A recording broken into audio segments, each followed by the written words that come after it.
8월 2일 토요일 새벽기도에 오신 여러분들 축복하고 환영합니다. 다 함께 사도신경으로 8월 2일 토요일 새벽기도회를 시작하겠습니다. 나는 전능하신 아버지 하나님, 천지의 창조주를 믿습니다. 나는 그의 유일하신 아들, 우리 주 예수 그리스도를 믿습니다. 그는 성령으로 잉태되어 동정녀 마리아에게서 나시고 본디오 빌라도에게 고난을 받아 십자가에 못 박혀 죽으시고 장사된 지 사흘 만에 죽은 자 가운데서 다시 살아나셨으며 하늘에 오르시어 전능하신 아버지 하나님 우편에 앉아 계시다가 거기로부터 살아있는 자와 죽은 자를 심판하러 오십니다. 나는 성령을 믿으며 거룩한 공교회와 성도의 교제와 죄를 용서받는 것과 몸의 부활과 영생을 믿습니다. 아멘. 다 함께 찬송가 440장 어디든지 예수 나를 이끌면 함께 찬송하겠습니다.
이 시간에는 공동의 기도 제목을 위해서 함께 기도하겠습니다. 첫 번째로는 나라를 위해서 함께 기도하겠습니다. 나라를 위해서 함께 기도할 때에는 우리나라의 청년들을 위해서 함께 기도하겠습니다. 우리나라의 청년들이 진학과 취업과 결혼이라는 인생의 과업을 수행하는 그 연령대에 이 과업을 수행하는 과정 속에서 겪는 여러 가지 어려움들이 있습니다. 특별히 인구 감소로 인하여서 인구 절벽의 시대가 현재 뉴 노멀에 해당될 수 있다라는 전망이 쏟아지고 있는데 그런 또 다른 지금과는 전혀 다른 상황과 또 조건과 환경들이 이 세대 속에 큰 어려움으로 또 한편으로 자리하고 있는 것 같습니다. 그런 축소 사회 속에서도 인적 자원이 또 물적 자원이 부족해져 가는 그런 대한민국 사회가 앞으로 전망되지만 그러나 청년들이 그 사회 속에서도 희망을 잃지 않을 수 있도록 뿐만 아니라 이 수행하여야 하는 인생의 과업을 잘 수행해가는 그런 청년 세대들 될 수 있도록 또 위해서 함께 기도하겠습니다. 두 번째로는 국내외 선교를 위해서 함께 기도하겠습니다. 국내외 선교를 위해서 함께 기도할 때에는 복음과 상황을 위해서 함께 기도하겠습니다. 복음과 상황을 위해서 함께 기도할 때에는 이 복음과 상황이 복음으로 역사와 사회를 잘 조명해 갈 수 있도록 위해서 기도해 주시고 섬기시는 김병전 목사님께서도 주님께서 주시는 힘과 능력과 지혜를 공급받아 맡기신 사명 잘 감당할 수 있도록 위해서 함께 기도하겠습니다. 세 번째로는 삼성동안교회를 위해서 함께 기도하겠습니다. 삼성동안교회를 위해서 함께 기도할 때에는 주일 예배와 주일 가운데 진행되는 모임을 위해서 또 교육자들을 위해서 함께 기도하겠습니다.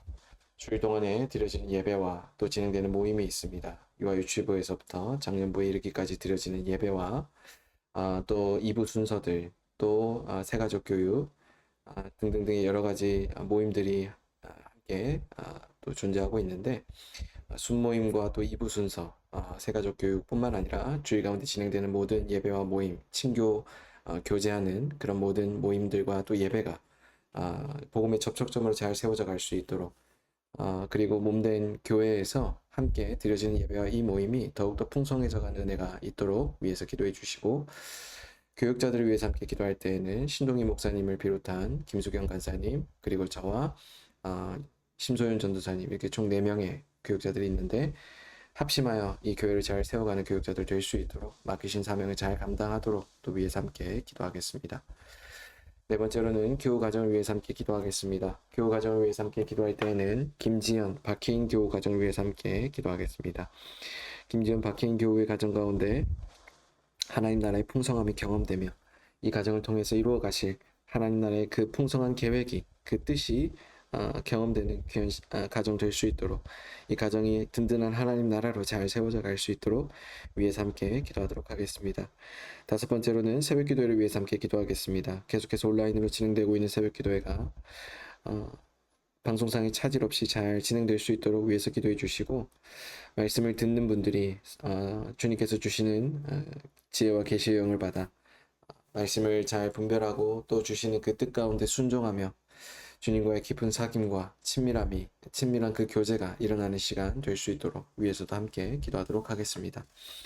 함께 나눈 이 5가지 기도 제목을 위해서 이 시간 한 목소리로 기도하겠습니다.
예수님 이름으로 기도합니다.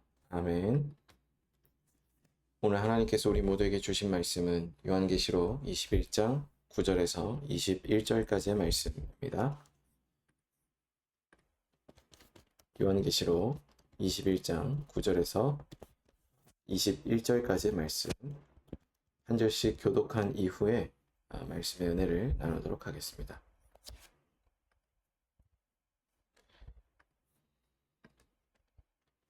한 절씩 교독합니다. 일곱 대접을 가지고 마지막 일곱 재앙을 담은 일곱 천사 중 하나가 나와서 내게 말하여 이르되 이리 오라. 내가 신부 곧 어린 양의 아내를 내게 보이리라 하고 성령으로 나를 데리고 크고 높은 산으로 올라가 하나님께로부터 하늘에서 내려오는 거룩한 성 예루살렘을 보이니 하나님의 영광이 있어 그 성의 빛이 지극히 귀한 보석 같고 벽옥과 수정같이 맑더라. 크고 높은 성곽이 있고 12문이 있는데 문에 12천사가 있고 그 문들 위에 이름을 썼으니 이스라엘 자손 12지파의 이름들이라. 동쪽의 세 문, 북쪽의 세 문, 남쪽의 세 문, 서쪽의 세 문이니 그 성의 성곽에는 12기초석이 있고 그 위에는 어린 양의 12사도의 12이름이 있더라. 내게 말하는 자가 그 성과 그 문들과 성곽을 측량하려고 금갈대의 자를 가졌더라. 그 성은 네모가 반듯하여 길이와 너비가 같은지라 그 갈대자로 그 성을 측량하니 12,000스타디온이요 길이와 너비와 높이가 같더라. 그 성곽을 측량함에 144규빗이니 사람의 측량 곧 천사의 측량이라. 그 성곽은 벽옥으로 쌓였고 그 성은 정금인데 맑은 유리 같더라. 그 성의 성곽의 기초석은 각색 보석으로 꾸몄는데 첫째 기초석은 벽옥이요 둘째는 남보석이요 셋째는 옥수요 넷째는 녹보석이요 다섯째는 홍마노요 여섯째는 홍보석이요 일곱째는 황옥이요 여덟째는 녹옥이요 아홉째는 담황옥이요 열째는 비취옥이요 열한째는 청옥이요 열둘째는 자수정이라. 그 12문은 12진주니 각 문마다 한 개의 진주로 되어 있고 성의 길은 맑은 유리 같은 정금이더라. 아멘. 오늘 우리가 함께 읽은 요한계시록 21장은 22장과 더불어서 인류에 대한 최후의 심판 이후에 믿는 자들을 위하여 예비된 새 하늘과 새 땅에 대해서 이야기되고 있는 내용들이 기록되어 있습니다. 이 나라는 믿는 자들이 가지고 있는 궁극적인 소망이죠. 그래서 바울은 이 소망에 대해서 로마에 있는 성도들에게 이와 같이 말한 적이 있습니다. 현재의 고난은 장차 우리에게 나타날 영광과 좋게 비교할 수 없도다. 그러므로 하나님은 이 성도들이 시련 가운데 있을 때마다 이 소망을 말해주므로 위로와 격려를 받도록 하셨습니다. 따라서 모든 환경에서 초월하여서 항상 소망 가운데 살기를 원하는 사람은 이 소망에 대해 자세히 알아야 할 뿐만 아니라 이 소망 위에 삶의 닻을 내려야 합니다. 우리는 그동안 요한계시록에 쭉 말씀을 묵상해 오는 동안에 세상이 어둠을 향해 점점 더 깊이 들어가고 있는 것을 보았습니다. 심판의 대상이 되고 악이 창궐하고 그 악의 세력을 추종하고 있는 이들이 점점 늘어만 가는 것들을 성경에서는 아주 냉혹하게 비판하고 또 경고했습니다. 그러나 어둠이 깊어갈수록 새벽이 가까이 오는 것처럼 새 하늘과 새 땅도 점점 가까이 오고 있습니다. 여러분, 우리 시대를 향하여서 하나님 나라가 점점 더 가까이 도래하고 있다는 사실을 말씀은 이 성경의 66권은 우리에게 변함없이 일관되게 증거하고 있습니다. 이것이 무엇을 상징하는 것입니까? 주님의 약속이 온전히 성취되었을 뿐만 아니라 지금도 그 성취되어져 가는 과정 중에 있다는 것입니다. 이미와 아직이라고 하는 이 다소 역설적인 개념 속에서 우리는 살아가고 있지만 또 그 역설적인 개념들을 이해하기가 참 쉽지 않지만 그것이 우리의 인생인 것 같습니다. 한 치 앞도 내다볼 수 없는 부지기수로 가득 차 있는 우리의 인생이 이미와 아직이라고 하는 그 긴장성 속에서 살아간다고 하는 것은 때로 우리에게 큰 절망감을 주기도 합니다. 요한계시록은 그와 같은 맥락 안에 있는 우리의 사정을 무시하지 않습니다. 우리의 사정이 그와 같은 맥락 속에 있다라고 하는 것은 절대적으로 의존해야 될 그 대상이 있다라는 것을 시사하는 것과 또 그 대상이 우리에게 무엇을 약속해 주었는지를 믿어야 한다라는 것을 강력하게 증거하는 또 하나의 반증이기 때문입니다. 이 역설 속에서 이미와 아직, 주님께서 이미 이루셨다라고 하시는 그 하나님 나라, 그리고 주님 다시 오실 때 완성될 그 하나님 나라, 그 사이 시간 속에서 우리가 이해할 수 있는 그 시간의 차원에서 살아가고 있는 것으로 다 이해할 수 없는 그 하나님 나라의 시간대, 이것을 따라서 하나님의 나라가 지금도 우리에게 도래하고 있는데, 우리가 우리의 시간대 속에서 살아가고 있다 보니 하나님 나라가 우리에게 임한다고 하는 것이 과연 어떠한 시간 계획표에 따라서 우리에게 임하고 있으며, 이미와 아직이라고 하는 그 설명으로도 충분치 않은, 그 이해가 충분히 이루어지지 않는 것을 우리가 늘 느끼면서 하루하루가 불안하고 막연하고 두렵고, 그리고 어떻게 나아가야 될지, 우리의 삶을 어떻게 개척해 나가야 될지 알지 못하는 그런 여러 가지의 그 염려들과 걱정들이 밀려오는 것이 저와 여러분들의 현 주소입니다. 그러나 그러한 가운데서 성도들이 겪는 그 시련들을 하나님께서 간과하지 않으시고, 그 시련 가운데 우리가 일관되게 바라보아야 될 것이 바로 소망을 전해다 주는 이 새하늘과 새 땅. 이것을 사이비 교단에서는 다소 그 이름을 더럽혔다는 것으로 우리에게도 좀 부정적인 이미지가 남지만, 새로운 새하늘과 새 땅, 바로 도래할 하나님 나라, 완성될 그 하나님 나라를 오늘 성경은 우리에게 바라보도록 또 소망하도록 도전하고 있습니다. 사랑하는 여러분, 우리의 인생 속에서 유일하게 소망을 공급하여 주는 것은 예수 그리스도, 그분으로 인하여서 완성될 하나님 나라인 줄로 믿습니다. 그 하나님 나라가 오늘 우리에게 도래하고 있다라고 하는 사실은 우리의 시간 계획표에 따라서 우리의 인생이 흘러가는 것이 아니라 하나님의 시간 계획표에 따라서, 그분의 계획에 따라서 온전히 우리의 시간이 끌려가고 있다라고 하는 것을 우리는 인정해야 합니다. 그 인정이 우리 안에 나타나기 시작할 때 우리가 겪는 고난은 더 이상 우리의 관점에서 해석되는 것으로 끝나지 않습니다. 이 믿음을 가지고 사는 사람은요, 세상에서 신앙으로 인하여 고난을 받고 있다 할지라도 그 고난으로 인하여서 그것이 영원히 지속되지 않는다라는 것을 알기 때문에 오히려 낙심하지 않습니다. 단지 오히려 그 고난이 오히려 장차 올 영광을 더욱더 빛나게 바라볼 수 있도록 하는, 오히려 더 그 영광을 더욱더 빛내주는 하나의 전조 증상이다라고 생각하면서 더욱더 믿음으로 고난 가운데 임한다라는 것이죠. 여러분, 물질 가운데 고난을 겪고 계십니까? 또 관계의 문제, 건강의 문제, 여러 가지 여러분들의 삶의 문제, 일상 속에서 여러분들이 겪고 있는 수만 가지의 삶의 문제들이 여러분들의 삶을 어렵게 하고 있습니까? 그러나 그 삶 속에서 여러분들에게 다가오고 있는 고난은요, 영원히 지속되지 않습니다. 그것은 예수 그리스도께서 십자가에서 이미 다 담당하신 고난의 파편일 뿐입니다. 죽음의 파편일 뿐입니다. 그 죽음과 고난의 파편들이 오늘 우리를 향하여서 속이고 있습니다. 이것이 우리에게 짐지워지고 있기 때문에 우리가 인생을 조금 더 나은 방향으로 개척해 가기 위해서 우리는 조금 더 나은 인생의 장치들을 마련하고 좀 더 나은 삶의 지혜들을 찾아 나서야 되고, 우리의 삶을 조금 더 안정되고 순탄하고 조금 더 유복하게 만들기 위해서 여러 가지 장치들을 마련해야 한다라고 계속해서 우리에게 거짓된 음성을 들려주고 있지요. 그러나 그 고난은 우리에게 결코 영원하지 않습니다. 우리에게 장차 임할 그 놀라운 영광은 우리가 지금 겪는 고난과 비교도 할 수 없을 정도로 놀랍게 우리에게 드러나게 될 것입니다. 그리고 그 영광을 경험할 약속받은 대상들이 바로 저와 여러분들인 것입니다. 여러분들에게 이와 같은 놀라운 소망이 오늘 말씀을 조금 더 깊이 들여다보는 가운데 확신 가운데 이러한 내용들이 더 여러분들 마음 가운데 새겨지시게 되기를 주의 이름으로 축복합니다. 오늘 말씀을 좀 더 자세히 들여다보면 7 천사 중에 하나가 요한을 성령님께로 인도합니다. 그리고 성령님은 요한을 데리고 높은 산으로 올라가서 하늘에서 내려오는 거룩한 성 예루살렘을 보여줍니다. 참 이런 것들이 하나님 나라를 얼마나 아름답게 문학적으로 묘사하고 있는지, 그리고 이것이 다소 함축적이기 때문에 조금 어려운 말로 묵시적이다, 이것이 함축적이다라는 의미에서 묵시적이다라는 표현을 쓰는데, 굉장히 함축된 의미로서의 예루살렘이라고 하는 그런 단어들을 사용하면서 하나님 나라가 얼만큼 우리에게 아름답고 영광스럽게 임할 것인지에 대해서 이야기해 주죠. 예루살렘은 하나님의 임재의 상징입니다. 그리고 이스라엘을 대표하는 도시였고 이스라엘의 중심지였죠. 그렇게 이스라엘이 그 예루살렘을 중심으로 하여서 한때 번성하던 때가 있었습니다.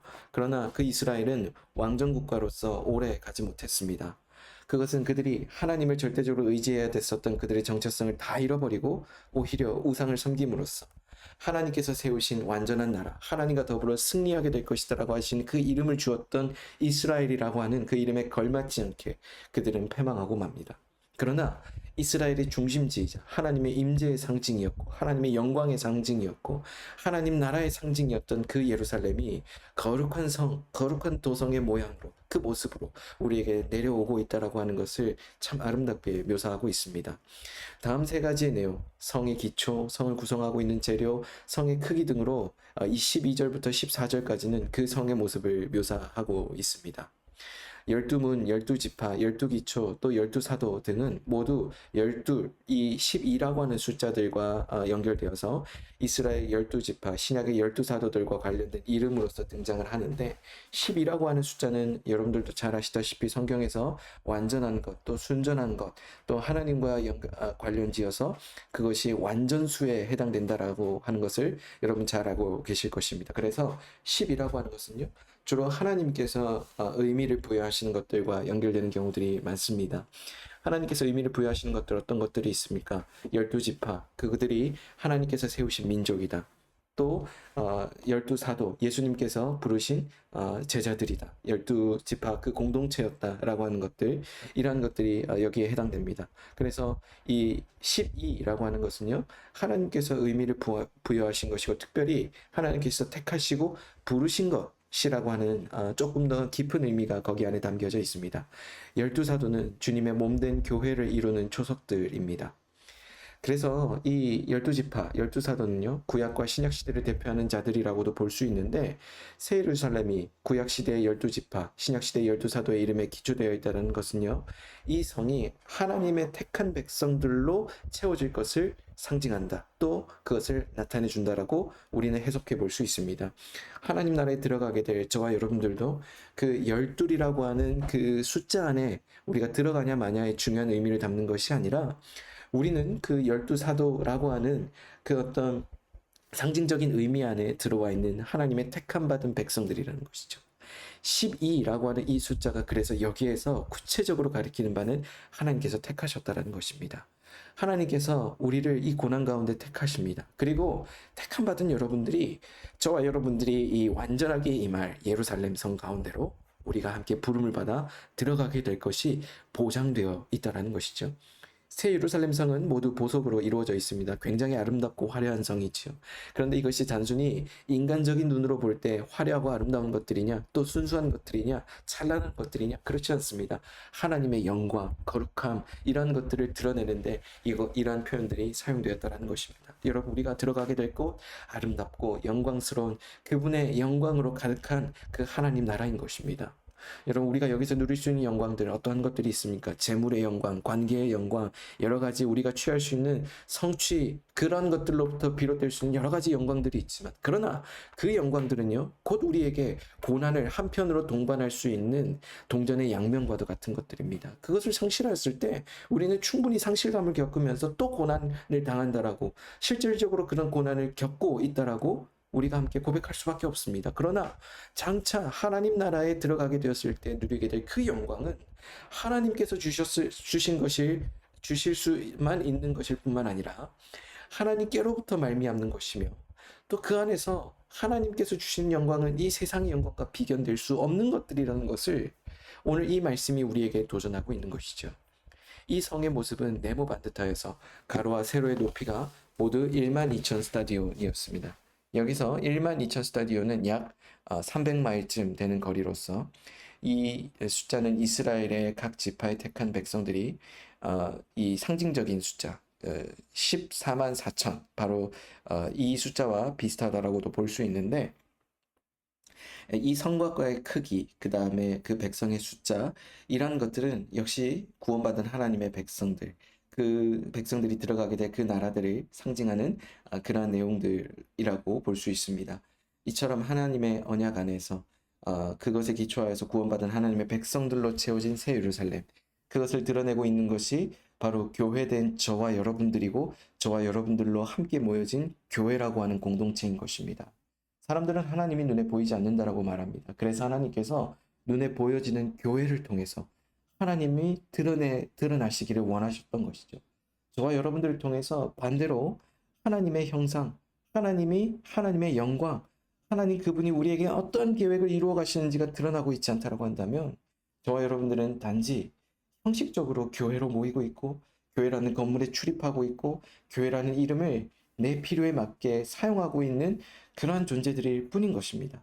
그러나 그 영광을 소망하면서 고난 가운데서도 여전히 하나님 부르신 대로 그 하나님의 시간표대로 살아가고 있는 존재들, 그러한 존재로 우리가 세워지고 있다라고 한다면 저와 여러분들은 하나님의 부름받은 교회, 그 공동체로서 세워져 가고 있는 교회된 교회인 것입니다. 요한은 이 성의 영광스러움을 이와 같이 이야기합니다. 읽진 않았지만 27절에 이렇게 이야기하죠. 거짓말하는 자는 결코 그리로 들어가지 못하되 오직 어린 양의 생명책에 기록된 자들만 들어가리라. 우리가 예수 그리스도께서 기록하신 그 생명책, 그분의 그 희생제사, 점도 없고 흠도 없던 그분의 그 희생제사로 말미암아 세상 모든 죄를 지고 가셨던 그 어린 양이 직접 십자가 위에서 드려지셨던 그 제사로 말미암아 오늘 우리는 주님께로 택함 받은 백성이 되었다라고 하는 것을 확정받았습니다. 그분의 십자가 사역은 단순히 그분이 드려졌던 그냥 그분이 희생 제물로만 드려졌던 제사의 의미만 포함하고 있지 않습니다. 그분이 희생 제물로서 주님 앞에 온전한 순종으로 그리고 그 주님이 보이셨던 그 온전한 순종으로 말미암아 하나님께서 덧입혀주셨던 그 의가 우리에게 덧입혀졌던 놀라운 구원이 그 안에서 확정되었는데 다시 말해서 주님이 그 어린 양으로서 우리를 위해 주님 앞 하나님께 대신 희생 제물로 드려졌을 그 드려졌던 그 사건은 우리 안에 어떤 결과를 가지고 오게 되었습니까? 영원한 생명을 가지고 오게 되었다는 것입니다. 그 어린 양을 통과했던 그 죽음이 더 이상 우리를 통과하지 않고 우리 안에 잠시 머물다가 주님께서 다시 임하셨을 때 우리는 주님과 함께 부활하여서 주님과 함께 그 영원한 영광스러운 하나님 나라에 들어가게 될 것입니다. 여러분, 우리의 몸을 입고 있는 동안에는 우리가 고난을 겪습니다. 또 때로는 시련을 겪습니다. 그 고난과 시련 앞에서 우리는 좌절하고 또 절망합니다. 그러나 우리로 하여금 하나님께서 다시 한번 부활을 경험케 하실 것이고 영원한 생명을 경험케 하실 것이기 때문에 부활과 영원한 생명에 대한 소망함을 품고 다시 한번 우리의 삶을 조명하며 우리의 삶을 바라보며 주님께서 우리에게 불어넣으실 그 소망 가운데 우리의 진짜 소망을 두며 살아가기 시작할 때 우리 삶 가운데 놀랍게 임하시는 하나님 나라가 분명하게 경험된다는 것입니다. 괴로운 현실들이 우리 앞에 참 많이 놓여 있습니다. 재정과 관계와 건강과 또 여러 가지 직장에서의 문제와 여러 가지 일상적인 그런 문제들이 우리를 참 많이 괴롭게 하죠. 그러나 그 괴로운 문제들 앞에서 여러분, 우리가 소망을 잃지 않을 수 있습니다. 왜냐하면 어린 양이신 예수 그리스도가 자기 자신을 희생시키심으로써 우리 안에 영원한 생명을 주셨기 때문입니다. 그분이 영원한 생명을 주셨다라고 하는 것은 고난이 우리 안에 영원히 머물지 않도록 하는 것이며 또한 그 영원히 머물지 않는 그 고난이 우리 안에 지나가게 되었을 때 우리 안에 남게 되는 것은 하나님 나라가 도래하였을 때 주님께서 영광스럽게 그 하나님 나라를 함께 도래하시면서 우리에게 찾아오셨을 때 부활과 함께 우리는 그분의 영광을 경험하게 될 것입니다. 여러분, 이 영광이 여러분들 가운데 충만케 되기를 소망합니다. 그 영광을 우리가 소망하며 고난이 지나갈 것을 기대하며 고난 가운데서도 영광과 그 하나님 나라의 찬란함을 우리가 누리게 될 것을 기대하며 살아가시게 되는 저 여러분들 되시기를 주의 이름으로 축복합니다. 함께 기도하겠습니다. 주님, 우리가 하나님 나라를 소망하게 하여 주시옵소서. 한치 앞을 내다볼 수 없는 막연한 하루하루를 보내고 있지만 그러나 우리가 여전히 주님의 시간표 안에서 주님의 뜻과 계획대로 나아가고 있음을 믿음으로 바라보게 하시고 그 계획대로 하나님 나라가 지금 우리 가운데 도래하고 있음을 믿음으로 소망함으로 바라보는 우리 모두가 되게 하여 주십시오. 고난이 잠시 잠깐 우리의 눈을 가리워서 우리를 어렵게 하고 때로는 우리의 눈이 이 땅을 향하게 하지만 그러나 그때마다 우리의 눈이 다시 한번 하나님을 향하게 하시고 하나님의 영광을 바라보게 하시며 우리를 대신하여서 자기 목숨을 아낌없이 내어주시는 예수 그리스도를 바라보는 우리가 되게 하여 주옵소서. 사랑이 많으신 예수님의 이름으로 기도합니다. 아멘. 함께 주기도문으로 오늘 새벽 기도회를 마치겠습니다. 하늘에 계신 우리 아버지, 아버지의 이름을 거룩하게 하시며 아버지의 나라가 오게 하시며 아버지의 뜻이 하늘에서와 같이 땅에서도 이루어지게 하소서. 오늘 우리에게 일용할 양식을 주시고 우리가 우리에게 잘못한 사람을 용서하여 준 것 같이 우리 죄를 용서하여 주시고 우리를 시험에 빠지지 않게 하시고 악에서 구하소서. 나라와 권능과 영광이 영원히 아버지의 것입니다. 아멘. 이 시간 이후에는 각자 가진 기도 제목을 위해서 기도하겠습니다.